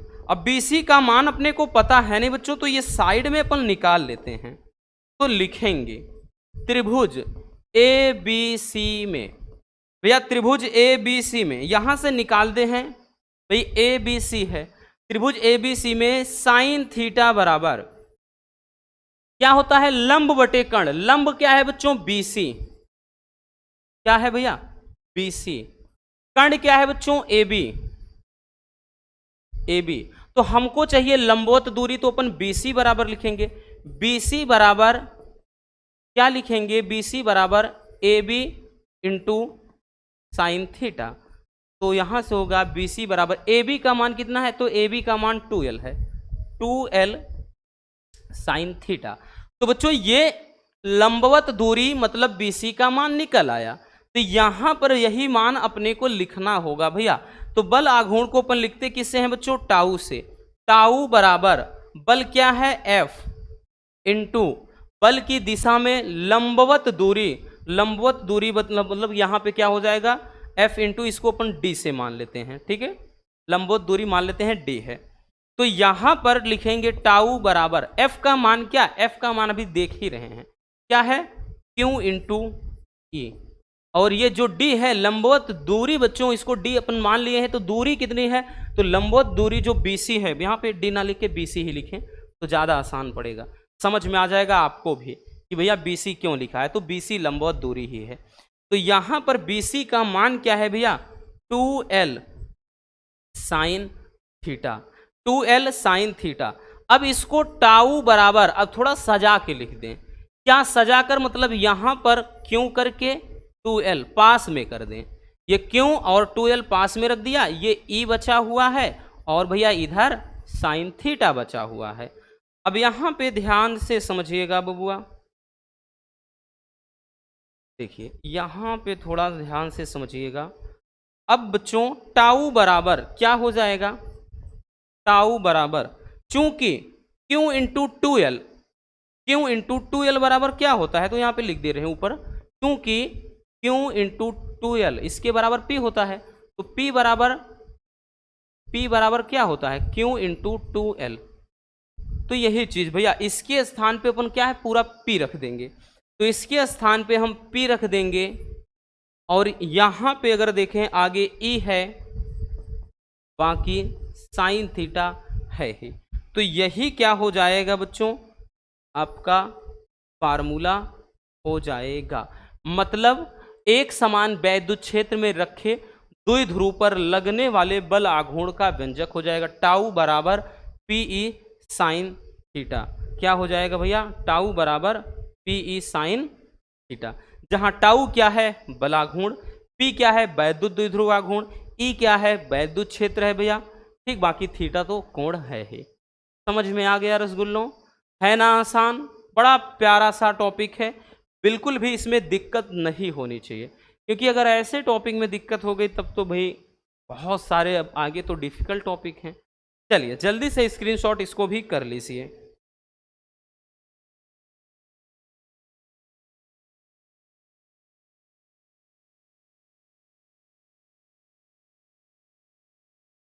हो गया ना, चलिए अब हम देखते हैं भैया नेक्स्ट टॉपिक को। एक एक टॉपिक को अच्छे से नोट करते चलिए भैया, क्योंकि बच्चों अगर आपका सपना हमने बोला ना भैया, अगर आपको भी टॉपर बनना है, टॉपर कहाँ से बन के आते हैं, अब ऐसे थोड़ी ना भैया, आपके बीच में से ही कोई टॉपर हर साल होता है, ठीक है, तो आप भी उस लिस्ट में शामिल हो सकते हैं, बिल्कुल हो सकते हैं, क्योंकि सब मेहनत पर निर्भर करता है। अगर आप सोचते हो कि भैया ऐसे बस बैठे रहें हम टॉप कर जाएंगे, तो थोड़ी ना पॉसिबल है, बिना मेहनत के कुछ भी नहीं मिलता, याद रखना, ठीक। हमेशा से हम एक बात बोलते हैं कि बिना मेहनत के कुछ भी नहीं मिलता मेरे दोस्त, कुदरत चिड़िया को भी खाना देता है लेकिन घोंसले में नहीं, तो उसको भी भाई घोंसले से निकलना पड़ता है, इधर उधर दर दर की ठोकरें खा करके दाना चुग करके उठा करके ला करके घोंसले में रखना पड़ता है। तो मेहनत तो वो भी करता है ना, इस संसार में हर एक छोटा बड़ा जीव मेहनत कर रहा है। चींटियां भी देखा होगा कि भाई बरसात आने से पहले पहले क्या करते हैं, जितने भी अनाज के दाने इधर उधर होते हैं ढो ढो ढो करके अपने पूरा गोदान भर लेते हैं। तो आप तो भैया मनुष्य हो, आप तो सब कुछ कर सकते हो, तो याद रखना बच्चों मेहनत करना पड़ेगा। चलिए बच्चों अगला टॉपिक क्या है अपना, अगला टॉपिक है एक समान वैद्युत क्षेत्र में द्विध्रुव को घुमाने में किए गए कार्य का व्यंजक। ये टॉपिक भी बड़ा ही प्यारा सा टॉपिक है, तो इसको भी अपन मोस्ट इंपॉर्टेंट टॉपिक बोलेंगे बबुआ कि एक समान वैद्युत क्षेत्र में रखे द्विध्रुव को घुमाने में जो किया गया कार्य होगा उसके लिए क्या व्यंजक। अभी देखिए, अभी हमने एक जो बल आघूर्ण बताया उसी के मदद से ये वाला फार्मूला अपन निपटाएंगे, ठीक है ना। उसी के मदद से बच्चों ये वाला सूत्र भी करना है। सबसे पहले भैया ध्यान से समझिए, हम क्या कर लेते हैं, सेम उसी तरह से मान लेते हैं एक समान वैद्युत क्षेत्र ई है, माना एक समान वैद्युत क्षेत्र ई है। सेम उसी कॉन्सेप्ट पर इसको भी अपन समझेंगे। माना एक समान वैद्युत क्षेत्र क्या है भैया, ये है, ठीक है। इसमें बच्चों अपन क्या करते हैं कि मान लेते हैं कि माना कोई वैद्युत द्विध्रुव, इसमें मान लेते हैं कोई वैद्युत द्विध्रुव इस तरह से रखा गया है। एक वैद्युत द्विध्रुव ए बी है भैया, रखा गया है। अब जो कि हम भाई यहाँ पे इसको भी वही लिखना चाहेंगे कि मान लेते हैं कि ये माइनस, क्यों, एक मिनट, ये कलर तो मैच हो जाएगा उसी में, ये नहीं लिखना।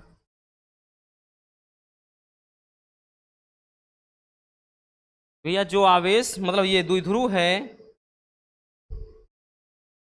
माइनस क्यू और प्लस क्यू आवेश से मिलकर के बना हुआ है, ठीक है। और द्विध्रुव की जो लंबाई होती है वो 2L होती है, हम सबको मालूम है, ठीक है। यहाँ पर नहीं लिखेंगे क्योंकि अभी थोड़ा फिगर में और कुछ करना होगा, ठीक। इतनी सी बात समझ में आ गई। तो यहाँ पे भाई सबसे पहले अपन लिखेंगे, जो कुछ भी लिखना होता है बच्चों तो लिखेंगे कि माना एक वैद्युत द्विध्रुव ए बी एक समान, सेम वैसे लिखना है, एक समान वैद्युत क्षेत्र ई में रखा है। एक समान वैद्युत क्षेत्र ई में क्या है भैया, रखा गया है, ठीक है। अब इसके बाद ध्यान दो, अब रखने के बाद जब रख देते हैं तो इस पे भैया अब जो बल आघूर्ण लगता है कितना लगता है जरा बताइएगा। तो यहां पर लिखेंगे कि द्विध्रुव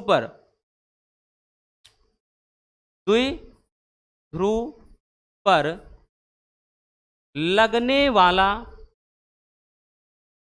बल आघूर्ण, अब द्विध्रुव पर जो लगने वाला बल आघूर्ण होता है ना भैया, वो क्या हो जाता है, टाउ बराबर पीई साइन थीटा होता है, ठीक है। इसको अपन इक्वेशन नंबर 1 दे देते हैं, टाउ बराबर पीई साइन थीटा होता है, हम सभी जानते हैं, ठीक। अब उसके बाद अगर आप ध्यान से देखिए बबुआ, अब हम इस पर थोड़ा क्या है घुमाते हैं, ठीक है। इसको थोड़ा हम द्विध्रुव को डी थीटा तक थोड़ा विस्थापित कर दें।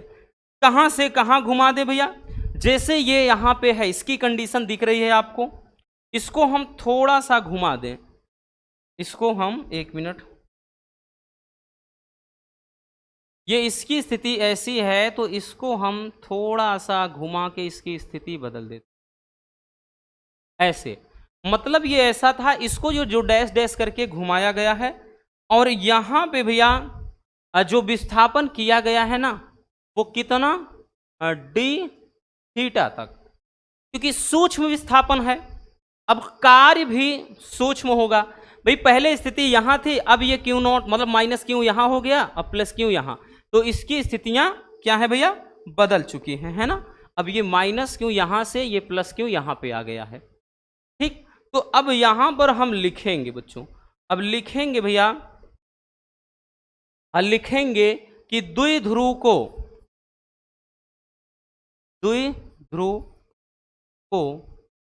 डी थीटा तक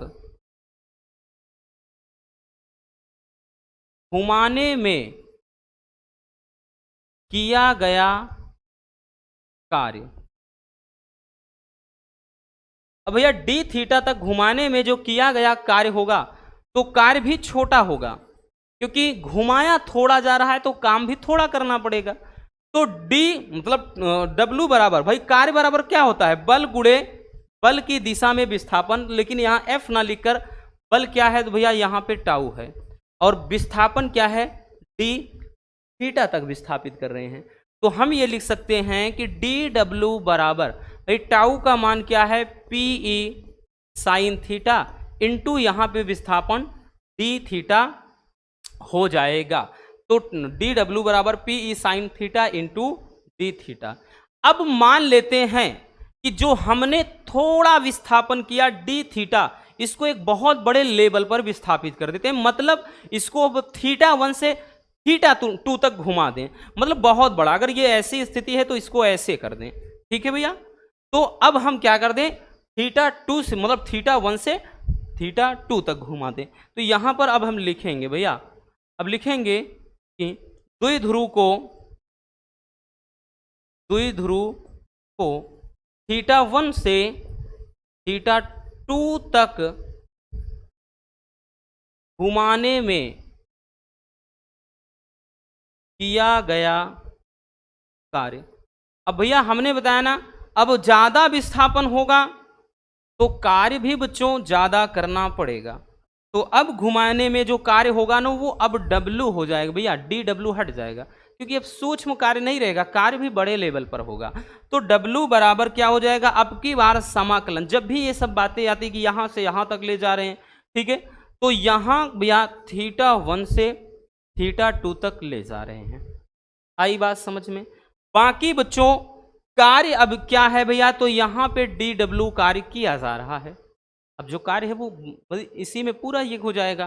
तो अब इसको लिखेंगे डब्ल्यू बराबर थीटा 1 अप्रोच टू थीटा 2। भैया ये पूरा मान क्या है, P E sine theta into D theta, ठीक है।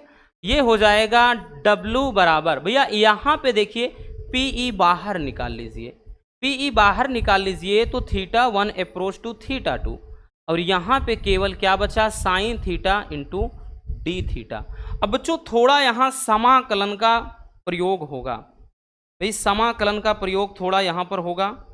जिन भी स्टूडेंट ने बायो लिया है थोड़ा यहाँ पर आप लोग समझिए इस बात को। एक फार्मूला होता है, चूंकि समाकलन साइन थीटा बराबर होता है माइनस का कॉस थीटा, ठीक है, याद रखना ये एक फार्मूला होता है, माइनस कॉस थीटा प्लस सी करके होता है भैया। तो साइन का समाकलन माइनस कॉस क्या होता है, माइनस कॉस, याद रखना। तो यहां पर भैया अब हम इसको आगे करते हैं, अब इसको आगे करते हैं। 1 मिनट इसको थोड़ा स्क्रीनशॉट करना हो कर लीजिए भैया, फिर आगे करते हैं, ठीक, हट जा रहे हैं हम।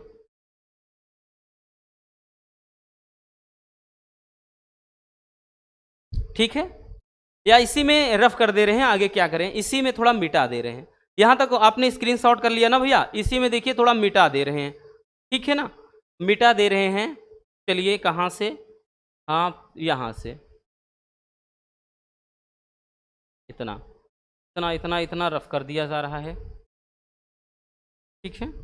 अब देखिए, अब भैया यहां से समझिए बबुआ, अब ये W बराबर, भाई यहां पे ये PE हो गया, और हमने बताया ना साइन का क्या होता है, माइनस कॉस थीटा, और उसके बाद भैया डी थीटा हट जाएगा। और यहां पे एक चीज ध्यान देना, लिमिट अभी साथ में है तो लिमिट लग जाएगा। 1 मिनट, ये माइनस कॉस थीटा हो गया, और लिमिट बच्चों थीटा 1 से थीटा 2 तक लिमिट है। अब ये हो जाएगा W बराबर PE।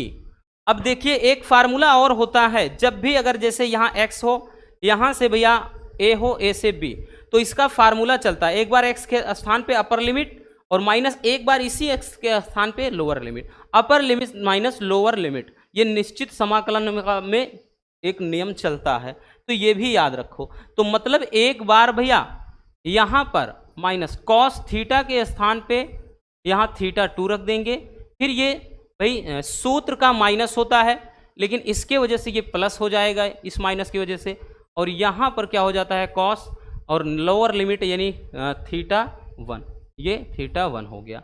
अब इसको थोड़ा सही से भी लिख सकते हैं, इसको भैया अपन क्या कर सकते हैं, सही से मतलब W बराबर ये PE हो जाएगा, जो भैया प्लस वाला है आगे कर दो, कॉस थीटा 1 आगे, और ये माइनस का कॉस थीटा 2 पीछे।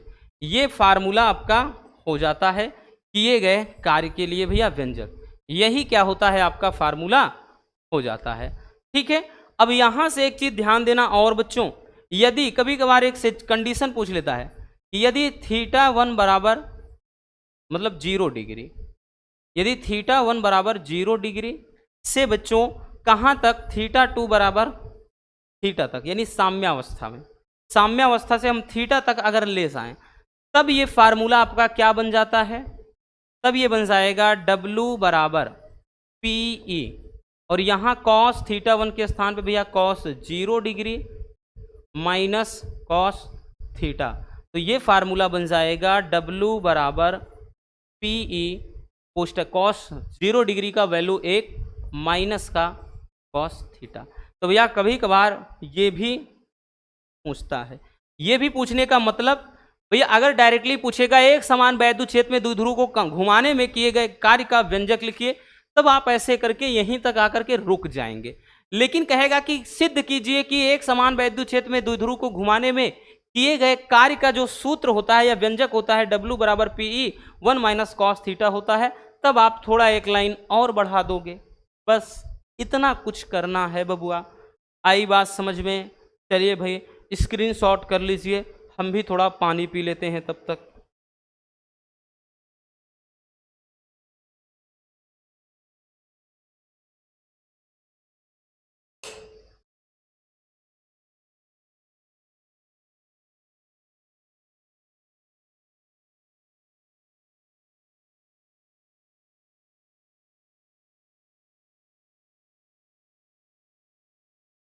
हो गया ना?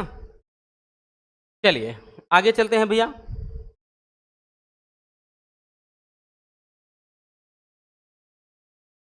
देखिए अगला जो टॉपिक है वो है वैद्युत द्विध्रुव के कारण अक्षीय स्थिति में किसी बिंदु पर वैद्युत क्षेत्र की तीव्रता के लिए व्यंजक। हालांकि ये सारे टॉपिक बच्चों एक तरफ से करवा दिए गए हैं, लेकिन भाई ये वन शॉट है तो यहां पर भी देखना पड़ेगा, वैसा है नहीं, जो इंपॉर्टेंट है वो तो हम करवाएंगे ही। ठीक है, तो वैद्युत द्विध्रुव के कारण अच्छी स्थिति में वैद्युत क्षेत्र की तीव्रता का व्यंजक आपको निकालना है यहां पर। चलिए ध्यान से समझते हैं। देखिए भैया सबसे पहले अपन मान लेते हैं कि माना एक वैद्युत द्विध्रुव ए बी है,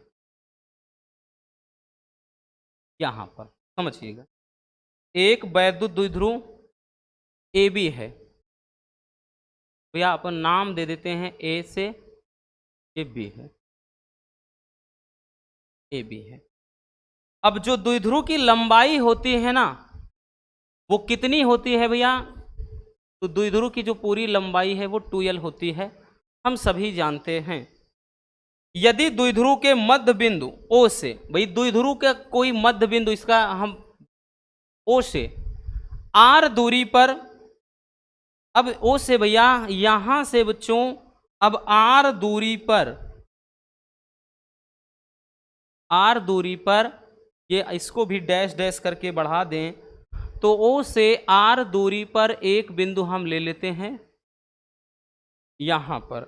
O से R दूरी पर एक बिंदु P ले लिया, और यहीं पर हमें वैद्युत क्षेत्र की तीव्रता का व्यंजक निकालना है। अब एक चीज इसमें सबसे ज्यादा जरूरी है समझना, अगर हमने इसका लंबार्धक कर दिया तो मतलब भैया टोटल दूरी L है, तो बच्चों अब इतना इस तरफ L हो जाएगा और इस तरफ भी आधा L हो जाएगा, तभी तो जाकर के पूरा 2L बन रहा है। ठीक है, अब चलिए समझते हैं इसको, बहुत जरूरी यही आपका फिगर था। तो भैया जो स्टार्टिंग में लिखते हैं सबसे पहले, तो जो लिखा जाता है क्या लिखते हैं, यहां लिखेंगे कि माना एक वैद्युत द्विध्रुव ए बी है जिसकी लंबाई 2L है। फिर आगे लिखेंगे कि वैद्युत द्विध्रुव के मध्य बिंदु O से R दूरी पर इसके अक्ष में माना एक बिंदु P है जहां पर वैद्युत क्षेत्र की तीव्रता का व्यंजक निकालना है। तो यहां इतना कुछ लिखता है, ये लिखना है, लिखेंगे कि माना एक वैद्युत द्विध्रुव, वैद्युत द्विध्रुव क्या है भैया? ए बी है, ठीक है, जिसकी लंबाई 2L है। फिर आगे लिखेंगे द्विध्रुव के मध्य बिंदु, द्विध्रुव के मध्य बिंदु O से R दूरी पर इसके अक्ष में एक बिंदु क्या है भैया? P है, जहां पर वैद्युत क्षेत्र की तीव्रता ज्ञात करनी है। वैद्युत क्षेत्र की तीव्रता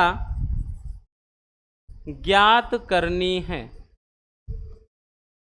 जहां पर क्या करना है भैया? वैद्युत क्षेत्र की तीव्रता ज्ञात करना है। अब एक चीज समझना मेरे प्यारे रसगुल्लों, इसमें यह कैसे मिट गया,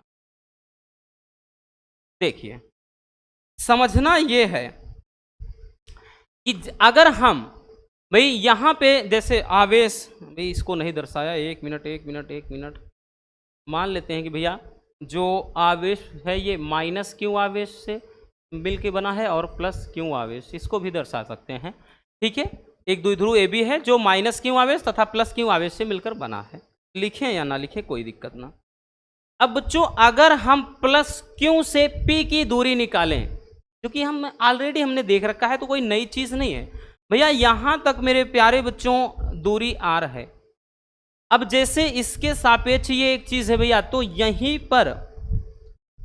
पर भैया एक बिंदु प्लस क्यू है।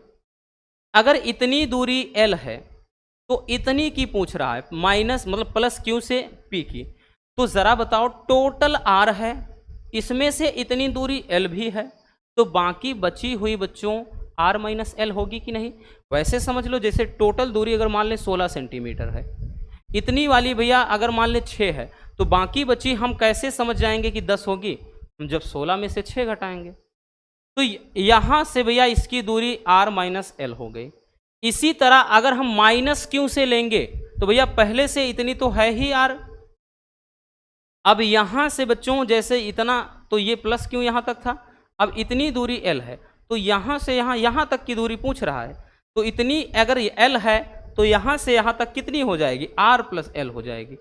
बस यही दो बातें समझनी थी और आराम से बच्चों अब हम इसका डेरिवेशन कर देंगे, ठीक है भैया।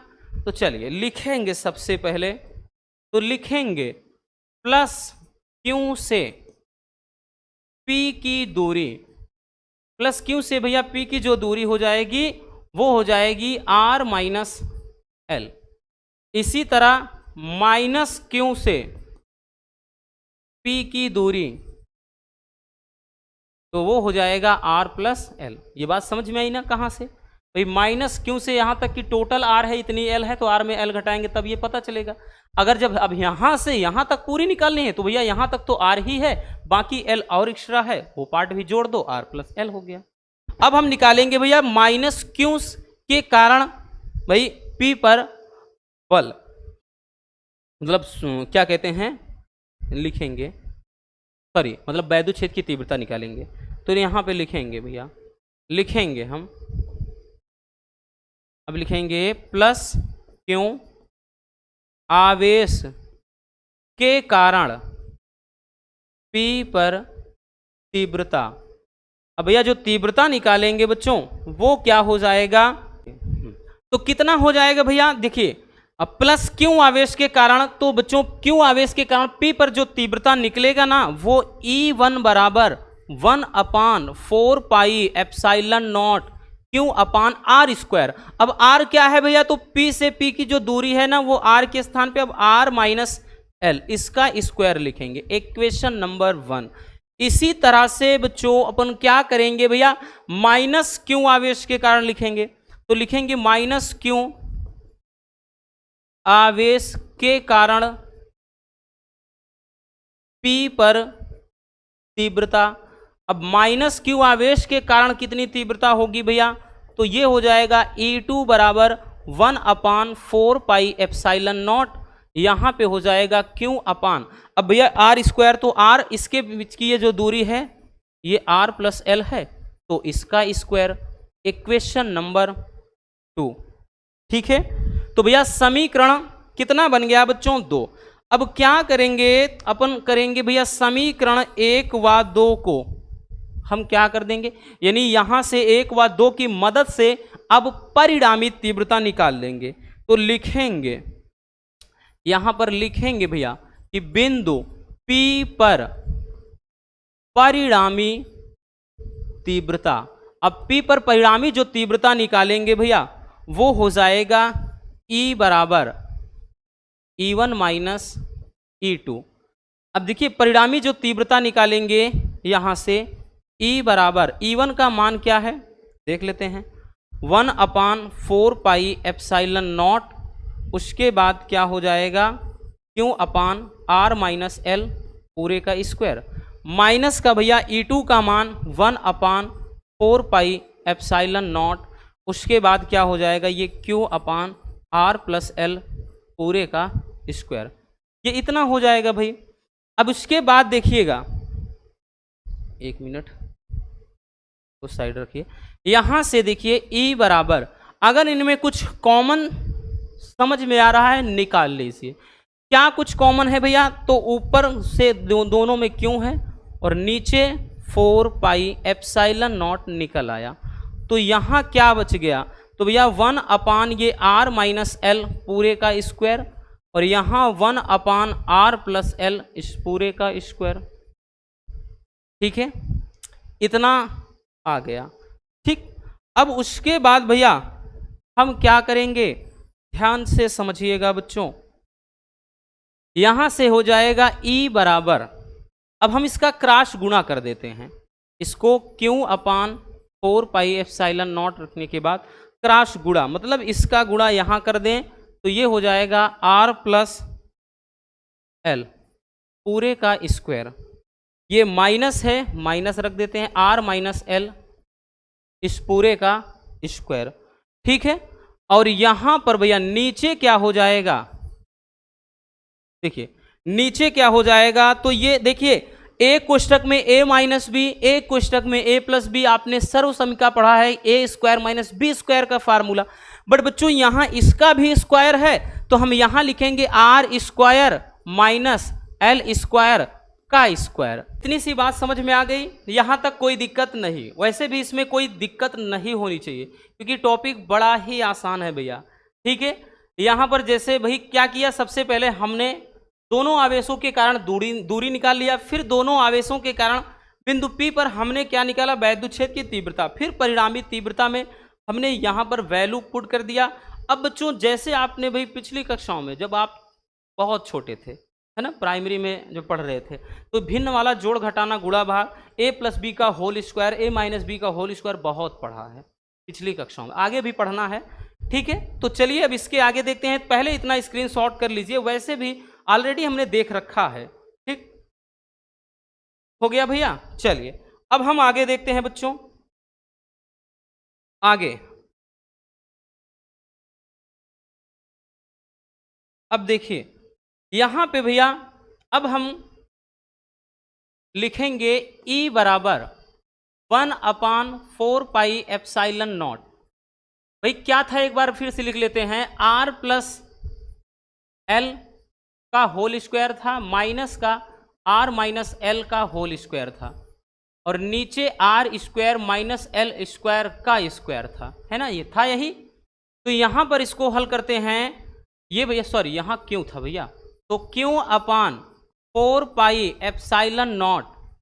अब देखिए a प्लस बी का होल स्क्वायर यानी R square plus L square plus 2RL हो जाएगा भैया, माइनस का यहाँ a स्क्वायर यानी R स्क्वायर, फिर b स्क्वायर, इस मतलब यहाँ पे देखिए b स्क्वायर यानी L स्क्वायर माइनस 2ab यानी 2RL चलेगा।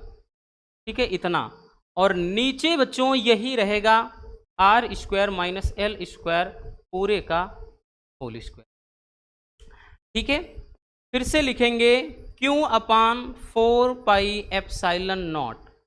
अब यहां से भैया क्या हो जाएगा, इसको R square plus L square plus 2RL minus का ये हो जाएगा आर स्क्वायर, इस माइनस के कारण ये भी माइनस का एल स्क्वायर, और ये माइनस माइनस प्लस 2RL हो जाएगा।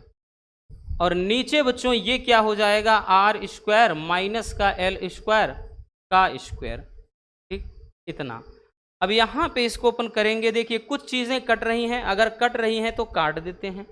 बिल्कुल भैया, एल स्क्वायर से एल स्क्वायर, आर स्क्वायर से आर स्क्वायर कट जाएगा, है ना। क्या बचा, Q अपान 4πε0 बच गया, दो दो मिलके 4RL, और नीचे आर स्क्वायर माइनस का एल स्क्वायर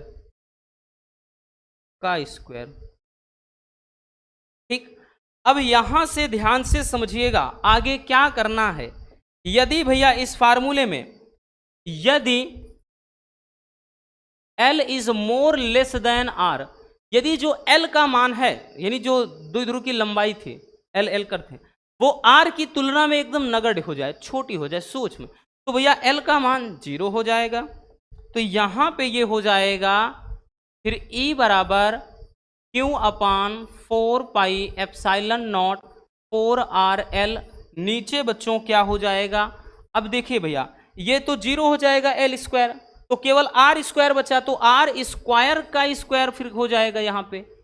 अब लिख सकते हैं E बराबर, अब इसको थोड़ा सही से लिखते हैं, 1 अपान 4πε0। अब देखिए यहाँ पे बच्चों, अब जो ये Q है, Q रख देते हैं 2, यहाँ 4RL है तो यहाँ का 2L निकाल लेते हैं। अब उसके बाद 1 2 और R बचा है ना, 2 दूना 4 तभी तो होता, तो यहाँ से एक R बचा है और 2, नीचे क्या है R के घात, ये कितना हो जाएगा भाई, R स्क्वायर का स्क्वायर है तो R की पावर 4 हो जाएगा, है ना। तो यहाँ से एक R से एक R हम काट भी देंगे, तो E बराबर 1 अपान 4πε0, ये कितना हो जाएगा, ये Q गुणे 2L, और इनटू का यहाँ पे ये 2 है और नीचे का R क्यूब।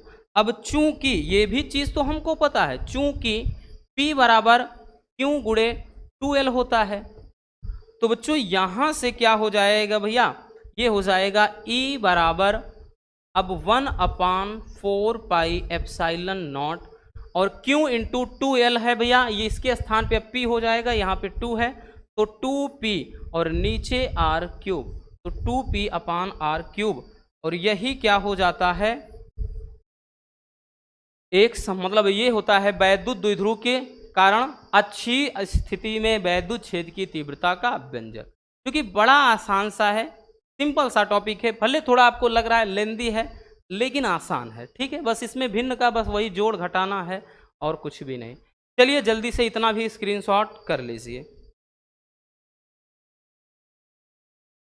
हो गया भैया, चलिए अब चलते हैं बच्चों आगे, अगला टॉपिक देखते हैं। अगला टॉपिक क्या है, वैद्युत फ्लक्स क्या होता है। बहुत ही छोटा सा टॉपिक ये भी है। वैद्युत फ्लक्स किसे कहते हैं, परिभाषा देखिएगा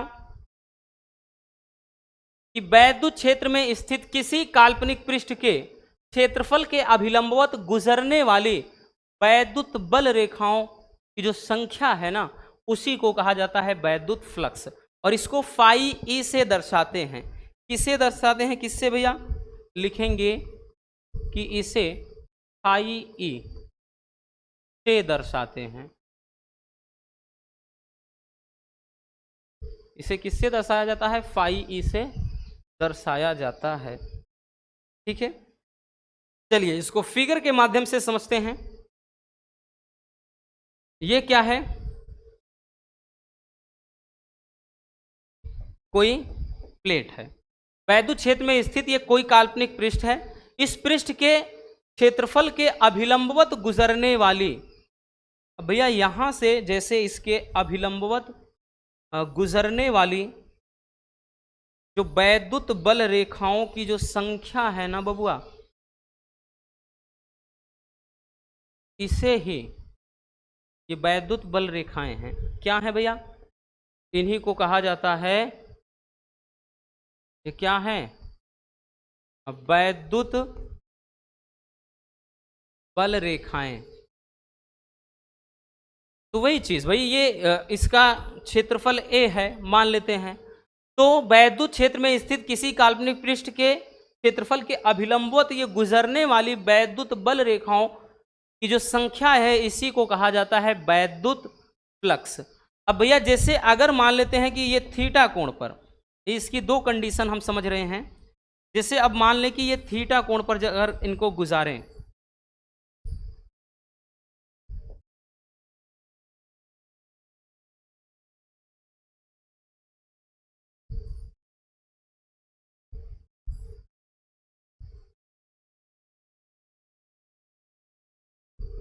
अब देखिए यदि भैया ये क्या है, थीटा कोण पर गुजारी जाए, थीटा कोण पर, तब इसके लिए भैया फार्मूला हो जाता है फाई ई बराबर ई ए कॉस थीटा। ठीक, फाई ई बराबर ई ए कॉस थीटा हो जाता है। अब इनके लिए जो सूत्र होता है, ध्यान देना, इनके लिए भैया जो इसके लिए सूत्र होता है वो क्या होता है कि जैसे यहां संपूर्ण पृष्ठ ये गुजारा जाए, फाई ई बराबर ये हो जाता है समाकलन। अब संपूर्ण पृष्ठ से है तो भैया यहां पर ए लग गया, संपूर्ण पृष्ठ से गुजरने वाला फ्लक्स वो वैद्युत क्षेत्र ई है। ठीक, ई इंटू ये डी ए, क्षेत्रफल डी ए है, तो ये हो जाएगा। अब यहां से फाई ई बराबर ये समाकलन ए रहेगा भैया, ई इंटू डी ए। ध्यान देना, जब भी वेक्टर का गुणा होता है, चूंकि जैसे लिख देंगे यहाँ पे साइड में लिख दे रहे हैं, चूंकि जैसे vector B into vector A अगर है तो इसके स्थान पे हो जाता है बी ए कॉस थीटा।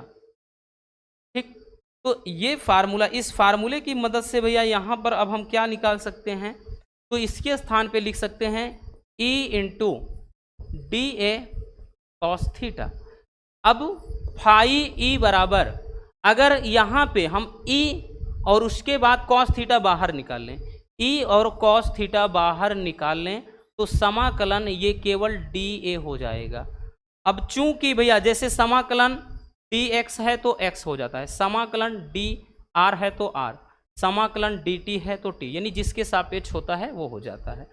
तो भैया इसको अपन लिख सकते हैं फाई ई बराबर ये क्या हो जाएगा, ई इंटू ये कॉस थीटा और इंटू का ये इसके स्थान पे ए, या फिर हम ये लिख सकते हैं कि फाई ई बराबर क्या हो जाएगा, इसको सही से जब लिखेंगे ई ए कॉस थीटा। तो अभी जो हमने फार्मूला यहाँ पे बताया भैया, ठीक, फार्मूला ये बताया, ये इस तरह से निकलता है। ठीक, याद रखना।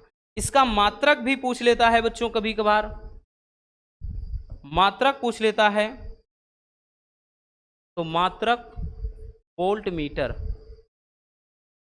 याद रखना।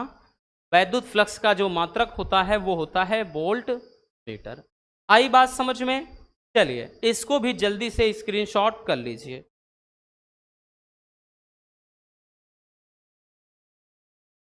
हो गया भैया? चलिए आगे चलते हैं बच्चों नेक्स्ट टॉपिक की तरफ। देखिए और भी कुछ ऐसी परिभाषाएं भैया जहां से ये बहुत ज्यादा क्वेश्चन पर करता है, ये आपके एग्जाम में बहुत ज्यादा पूछा जाता है बच्चों। सतत आवेशों का जो वितरण होता है वो किस तरह से होता है? देखिए इससे संबंधित तीन परिभाषाएं, मतलब तीन, दो ही दिखा रहे हैं ना, तीन परिभाषाएं होती हैं। रैखिक आवेश घनत्व क्या होता है? मतलब पृष्ठ आवेश घनत्व या आवेश का पृष्ठ घनत्व कहेगा क्या होता है, और एक है भैया आयतन आवेश घनत्व क्या होता है। ठीक है, एक रैखिक आवेश घनत्व, पृष्ठ आवेश घनत्व, आयतन आवेश घनत्व। ठीक है ना, ये तीन परिभाषाएं पूछता है। तो सबसे पहले जानते हैं रैखिक आवेश घनत्व किसे कहते हैं। रटने की जरूरत नहीं, एकदम क्लियर हो जाएगा।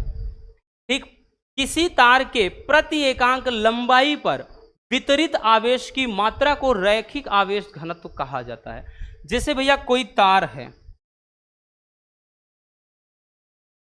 कोई बच्चों तार है। अब तार की भैया कह रहा है किसी तार के प्रति एकांक लंबाई, इसकी जो लंबाई है तार की लंबाई, भैया मान लेते हैं कि इसकी जो लंबाई है ना वो l है। तो यही इस तार की लंबाई पर ही, इस तार के प्रति एकांक लंबाई पर जितना आवेश वितरित होगा, ठीक है, इस लंबाई पर ही भैया जितना आवेश वितरित होगा उस आवेश की मात्रा को ही कहा जाता है मतलब रैखिक आवेश घनत्व। ठीक है, तो इसे अगर हम बात कर लें तो लेमडा से दर्शाया जाता है। तो भैया यहाँ पे फार्मूला जो होता है लेमडा बराबर क्यू अपान एल, लेमडा बराबर क्यू अपान एल। यही तो कह रहा है किसी तार की प्रति एकांक लंबाई पर वितरित आवेश को क्या कहते हैं, रैखिक आवेश घनत्व कहते हैं। इसे लेमडा से दर्शाया जाता है। अब भैया इसका मात्रक क्या होता है बच्चों, मात्रक क्या होगा तो ध्यान से देखिएगा। भाई आवेश का मात्रक कूलाम और लंबाई का मात्रक मीटर, कूलाम प्रति मीटर इसका मात्रक हो जाएगा। क्या हो जाएगा, कूलाम प्रति मीटर। ठीक है, अब उसके बाद आता है आवेश मतलब पृष्ठ आवेश घनत्व या आवेश का पृष्ठ घनत्व। तो इसमें देखिए भैया यहां तार की लंबाई चलती है लेकिन यहां पर बोल रहा है ना कि पृष्ठ बोल रहा है। अब पृष्ठ का मतलब अब की बार क्षेत्रफल से रिलेटेड होगा। तो किसी पृष्ठ के एकांक क्षेत्रफल पर वितरित आवेश की मात्रा को क्या कहते हैं, आवेश का पृष्ठ घनत्व कहते हैं। मतलब बबुआ अब की बार क्या होगा, जैसे कोई ये पृष्ठ होगा, इस पृष्ठ के कह रहा है कि अब की बार प्रति एकांक क्षेत्रफल पर, यानी प्रति एकांक क्षेत्रफल पर जितना आवेश वितरित होगा उसे कहा जाता है भैया क्या चीज, आवेश का पृष्ठ घनत्व कहते हैं। यहां पर तार की लंबाई पर था तो रेखीय आवेश घनत्व, यहां तार के मतलब यहां क्या कहते हैं, किसी पृष्ठ के क्षेत्रफल पर है इसलिए ये पृष्ठ का आवेश घनत्व कहेंगे। और इसे दर्शाते हैं भैया किससे, रो से, सॉरी रो कह रहे हैं सिग्मा से। तो सिग्मा बराबर क्या हो जाएगा, क्यू अपान ए, क्योंकि अब की बार क्षेत्रफल पर वितरित आवेश है तो ये क्यू अपान ए हो जाएगा। अब इसका मात्रक क्या होता है बच्चों, क्योंकि मात्रक भी जरूरी है भैया, तो इसका मात्रक क्या होता है, तो इसका मात्रक हो जाता है भैया आवेश का मात्रक तो कूलाम होगा और यहाँ पे क्षेत्रफल का मात्रक क्या होता है, मीटर स्क्वायर। तो कूलाम प्रति मीटर स्क्वायर ये इसका मात्रक हो जाएगा। आई बात समझ में। फिर उसके बाद क्या है भैया, आयतन आवेश घनत्व है। अब आयतन आवेश घनत्व क्या होता है, तो अब की बार आयतन की बात कर रहा है, बस इतना याद रखना है भाई। रेखी में मतलब ये क्या है, तार की लंबाई पर था, फिर आवेश पृष्ठ घनत्व में पृष्ठ के क्षेत्रफल पर था। अब की बार आयतन का पृष्ठ घनत्व है भाई, मतलब आवेश आयतन आवेश घनत्व है तो अब की बार आयतन पर। तो किसी आयतन पर, जैसे भैया कोई आयतन है तो अब की बार कह रहा है भैया कि इसके आयतन, तो किसी आयतन पर भैया वितरित आवेश की मात्रा पर, मात्रा को क्या कहते हैं, आयतन पृष्ठ घनत्व कहते हैं। तो परिभाषा लिखेंगे कि किसी आयतन पर एक समान रूप से वितरित आवेश की मात्रा को क्या कहेंगे भैया, अब की बार बोलेंगे आयतन आवेश घनत्व। इसे रो से दर्शाया जाता है, ये पी की तरह बनता है, इसे हल्का टेढ़ा। रो बराबर होता है भैया ये क्या हो जाएगा, क्यू अपान वी हो जाएगा, क्योंकि अब की बार ये आवेश है, ठीक है, इसलिए क्यू अपान वी हो जाएगा। इसका मात्रक क्या हो जाएगा, इसका मात्रक क्या होगा भैया, तो इसका मात्रक आवेश का मात्रक तो कूलाम ही होगा और यहां पे आयतन का हो जाएगा या मीटर क्यूब से, याद रखना कूलाम प्रति मीटर इसका मात्रक, इसका कूलाम प्रति मीटर स्क्वायर, इसका कूलाम प्रति मीटर क्यूब। ठीक है ना, आसान, बहुत आसान है बच्चों। चलिए जल्दी से भैया इसको भी स्क्रीनशॉट कर लीजिए, जल्दी से आप लोग स्क्रीनशॉट कर लीजिए इसको।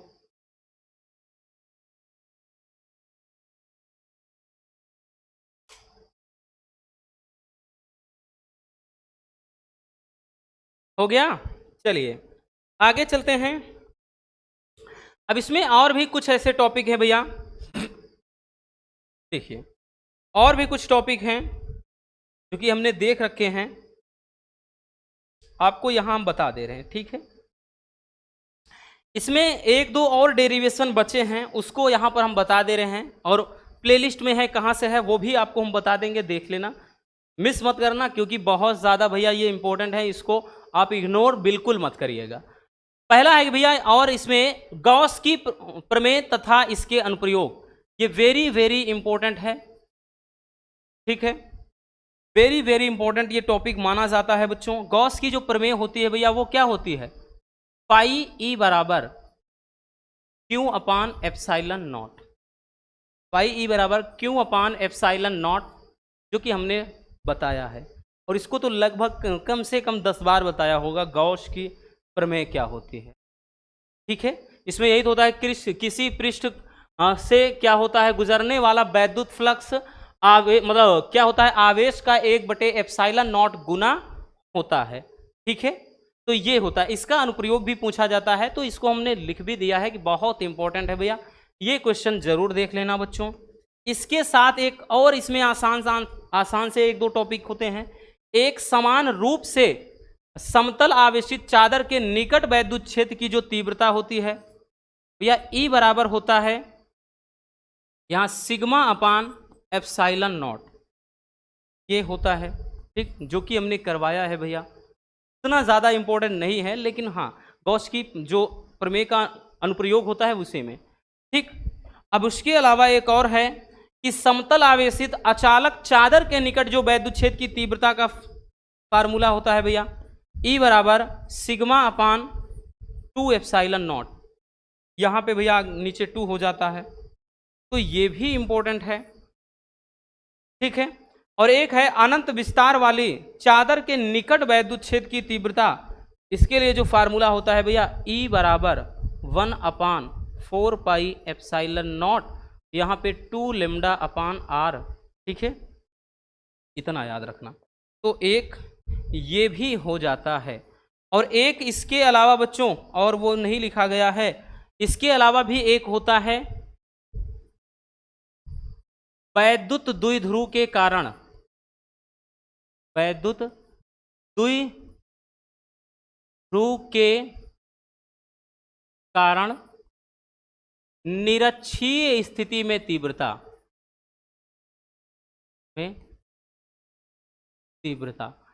बट ज्यादातर केस में भैया अच्छी स्थिति में पूछा गया है, जो कि हमने बता दिया है। तो आपके बचे खुचे एक दो टॉपिक और इतने हैं, जिनमें से सबसे ज्यादा भैया हम इसी को कहेंगे, आप ये वाला तैयार कर लेना, और एक ये होता है, ठीक है, इसको नीचे नहीं भी देखोगे तो काम चल जाएगा, ठीक, बट ये नहीं इग्नोर करना है, ठीक है। चलिए भैया इसको जल्दी से स्क्रीनशॉट कर लीजिए।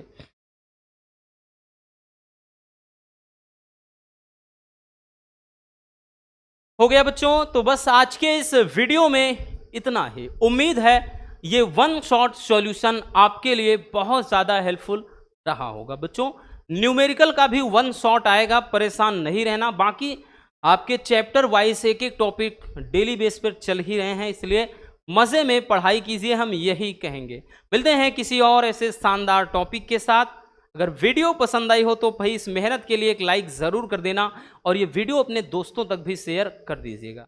Love you, bye bye, take care. और हाँ, एक प्यारा सा कमेंट बॉक्स में छोड़ दीजिएगा।